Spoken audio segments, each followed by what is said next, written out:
Well, welcome to another super helpful repair video tip from the goat shed down under here in Australia. Today we're going to be talking about Williams score reels. But just before we do that, we'll let you know that it's Tuesday the 21st of June 2022. It's 14 degrees outside, which is around about 57 degrees Celsius, and it's a lovely sunny winter's day. Now, Williams had two styles of score reels. They started off using the large one here, which is in the foreground, and then they moved on to the big one, the small one, which is in the background here. So it's a smaller diameter reel. You can see that. It's quite small compared to this one here, which is much bigger. Now, nobody really knows why they did that. There must have been a reason, but they did. So we can only make assumptions. Now, Williams score reels are almost identical to Bally score reels. Here's a Bally score reel here. And it's really almost the same. So when we're referring to one, we can really refer to the other because the way they're designed and built. This circuit board here comes out of a Williams game. So the situation with circuit boards in a game, you'll normally see them in later model games in the thousands or 10,000s, and then the lowest denominator like tens for a match. You rarely see them in the hundreds, but of course that is not the case in early 60s games. But that's what they're there for. They make the circuit at the end of the game to see whether you've got a match or a high score which is set for replay. That's what they're there for. So the score reel we have here today doesn't have that. So, you know, that's probably out of a 100-point score reel or something like that. Okay, so these are relatively easy to service, and I think the great thing about both the Williams and Bally is they're a direct drive. Now, when I say direct drive, this one's not working real well, but there's just a pull, and we're going to see that when we pull that apart. Just where Gottlieb use a rack and pinion, and you don't get as positive an action, really, I think, with a Gottlieb. I mean, some people will argue about that, but like overall, I think Williams' engineering was very good. And of course, that Norm Clark, the designer, done some very clever things with a lot of the games. You know, for example, Full House, Klondike, with the slot machine reels. What else? There's a number of innovations. 1964 soccer, with the animation, with the pinball in the back glass, so when you scored a goal, it lit up in big letters goal and kicked the ball up and rang a bell, and, similar on Lucky Strike, I think it was, or Bowler Strike, I can't remember which one. But needless to say, he did some good work. Now, they're not too difficult to pull apart. They're quite simple, really. So let's start and show you what we're going to do. We're going to remove this C-clip off here, C-clip there, and then we're going to undo 3 screws. Now, Williams, for some reason, right or wrong, used Phillips head screws, which, as we all know, Gottlieb didn't. So, you've got to be prepared and have the right driver. So I'm going to show you how we pull that apart now. We're going to remove that C-clip and take those 3 screws out, and I'm going to do that off camera because I don't want to bore you to death with me undoing screws. So I've removed 3 screws, the C-clip and the washer which was under the C-clip. Now what we can do, we can simply lift that out. Now how do we know where it goes back? Very simple. There's a little nipple there. I'll just put the yellow paint marker on it, and it goes back in a little groove in here. I'll show you that in a moment. So that's fairly straightforward. Now all we have to do we just take the springs off. Now, this one here, that's your drive arm spring, so we'll just pop that off. This one here, this is your check pawl spring. I'll call it a check pawl because it checks the operation of the step unit or the gear unit. And this is what we mean by the direct drive, you see. You've got, that goes in there and drives. I've taken the spring off, haven't I? But I'll just hook that spring back on for a second.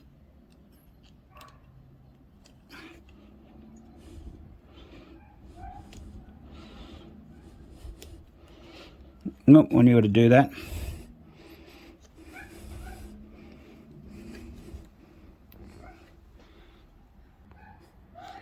Now, if you watch the drive pawl, which is here, drives it around, and the check pawl comes in. That's direct drive. It's quite positive. So we'll just pop that spring off again. We've taken that spring off. We'll take the spring off the actuator arm. This is the actuator arm that operates the switch stack here. Okay, now there's turn the gear here around till you get to the opening, like, see the bit there, like it's more or less flat there. Then what you can do, you can just get this and you can just lift it off. Now, if this machine had a circuit board attached to it, where those two screw holes are here, there would be two little wiper fingers which rub around on the printed circuit board, with the common being in the centre and then selecting whatever number it says. Now, normally on the Williams they're numbered. It may be hard to see, but that says 0. That says 1. Can you see it? It's a bit hard. 0, 1, 2, 3, 4, 5, 6, 7, 8, 9. So it's all easy to work on or work out. All right, now we've taken that out. We're going to simply pull the plunger out. Now there's two styles of these plungers. There's a long plunger and a short plunger. So if you do have a broken one, and they do break, you get them occasionally break. So you've got to watch out for what plunger you need. All right, now we're just got to take the C-clips off each of these here, just those two clips, and you need to watch where the operating arm goes. You see, it sits essentially, it's got a yoke in it, as you can see. There it is, and it rests on the top of the switch there and the top of the other switch. So you just got to realise where they're going back in.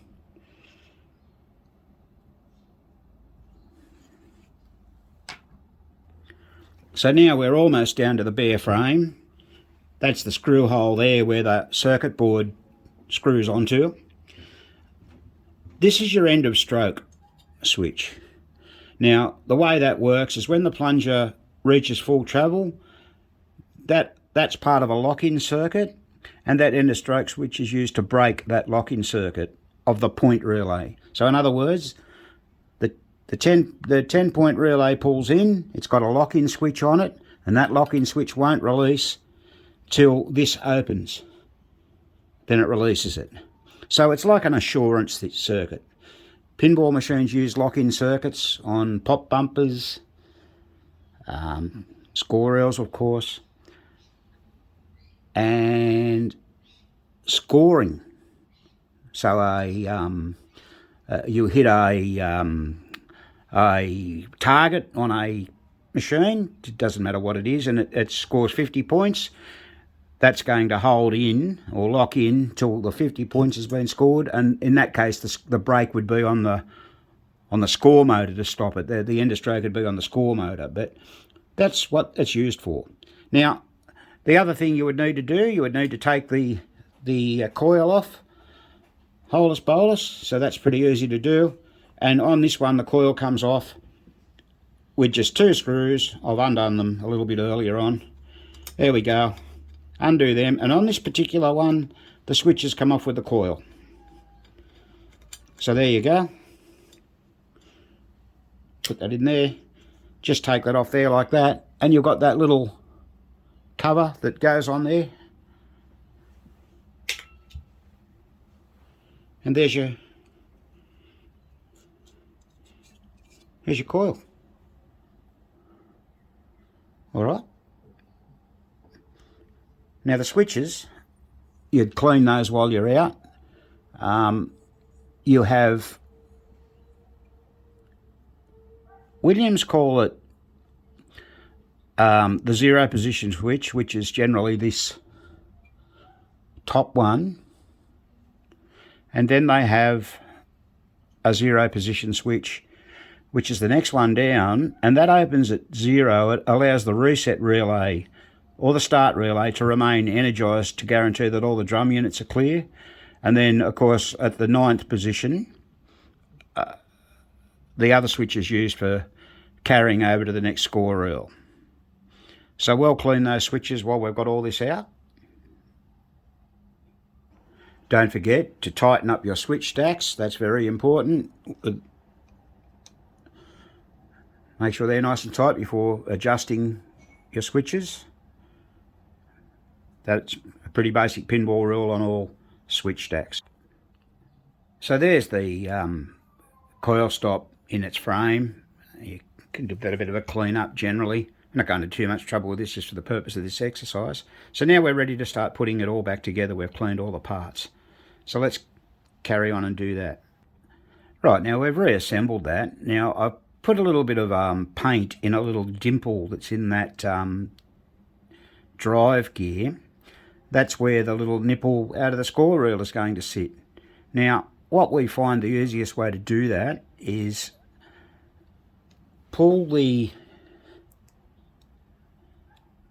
unit in, the plunger, and hold it in. You can get at that from the bottom. There's the yellow paint on the nipple we've got to get in. Whoops. See it there? There it is. Now, just sit it on there roughly. You're not going to be able to see this, but I'm just going to find my...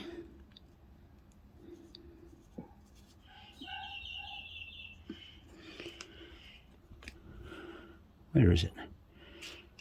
There it is. Sit it on there, and then just gently pop it in, and there it's in place. Once you've got it in place, we can tighten those screws down. So this is the washer I mentioned earlier. That simply goes on there like that, followed by the C-clip. So C-clip's back on. Now if we've done a good job, this score reel should happily skip around with a good positive action. Like I said, the great thing about this is you have this operating arm here. So let's see it work. Beautiful. And that's how you overhaul a Williams score reel. Now with the switches, we mentioned earlier on, what I didn't point out is that the switch closest to the coil, which is this switch here, that is your 9th position switch, the switch closest to the coil, your 9th position switch. So we're on 5 now. The top 2 switches are closed, and we'll move around 6, 7, 8, 9. The bottom switch is closed. All 3 switches are closed, and 10th or 0, they're all open. Okay. So on position 1, the top 2 are closed, and position 2, they're closed, the middle switch, and the third one is open and will close when we reach the 9th position. 4, 5, 6, 7, 8, 9. That's closed. I'll just turn that round to show you. There it is there. And then on the next step, they should all be open. That top one there needs a bit of a tweak. It's very close, so we'll open. Right, so just reiterating on the positions of the switches on the Williams game. Between positions 1 to 8, the top two switches remain closed and the bottom remains opened. Position 9, all three switches are closed, and at position 0 all three switches are open. Now we're currently on number 1, so if we watch the switches, try to keep my finger out of the road, 2, 3, 4, 5, 6, 7, 8. Now you watch the bottom one will close like that. They're closed. Now at 0, they're all open, and then when you go to number 1, the top 2 are closed and the bottom one's open. I know it's a bit hard to see. So there you go. That's how that works. Well, that's about all we can tell you on the Williams score reels. But Spanky's just reminded me that Graham is out the back working on a bingo machine.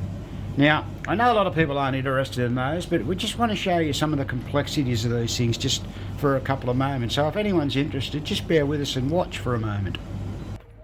So here's the back of a Bally blue chip bingo. Now you look at that plate there, there's a whole mechanism missing. Now we have these two arms here, one here and one here. That top one is actually bent. You can probably see the pin sort of leaning over to the right. And that's the replay cams index. What led us to pull this apart, this is the other arm here is the timing cams index, and when that was operating, the whole mechanism, which we're going to show you in a minute, wouldn't move around. It's got a leather clutch in it between a metal hubs, and that wouldn't go, so we've had to pull that out. This is what you call this. They're the rivets that find the pays on them. Look at them all. They've got to all be cleaned and everything. This is a fairly major job on these machines. Okay, we're going to now look at this unit here. This is called the control unit. Right, now a typical Bally, they really did a good job on these games, and it's also typical Bally. Notice we've had to put in the new fuse holders. They're shockers for fuse holders, as everyone knows with pinball. They use the same fuse holders in their pinball machines as they did in their bingo machines. So let's go and show you the control unit and the clutches we're talking about. Right, so this mechanism we're looking at here is the control unit. Just to the right you have a motor and a lot of cams on a long shaft. Now we're going to be working on this on the bench. That was removed out of that mechanism I pointed out to you a few moments ago. So what's got to occur here is that this has all got to be disassembled. Now we're going to put this and knock this pin out here, and that way everything will then slide off. So you can see we've got this clutch hub, and clutch here has to come off. So that's a hub that looks like this. There it is there with see the splines down the centre of it, and those splines have to go back on the wiper finger. Whoop, you can see the splines on that there at the bottom and at the top. They've got to be lined up. This is the old clutch. As you can see, it's pretty badly worn. There's a new clutch, and we've got a couple of those to put in here. So we'll be changing this one here, that's one there, and that's all worn as well. So that's what's involved in these bingo machines. They are very, very complex, and when you pull everything off, you've got to be so careful. You just remove everything bit by bit and place it down on a sheet, and you've got to make sure there's no washers that are stuck there. They're all greased up. Like I can see a washer down in there. You know, we've got to be very, very careful because they're very important. There's thin washers that go in there, and so on and so forth. So they're just cams. They're very similar to the cams that would go in a Bally pinball machine, but this is what you call the control unit.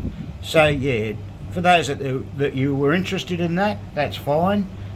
We appreciate that not everybody is interested in bingo machines, so that's why we generally don't do a lot of videos on them. But once again, we thank you for your indulgence in watching our videos. We do hope that you'll subscribe to our videos channel and give us the big thumbs up. And this has been another Goat Shed presentation.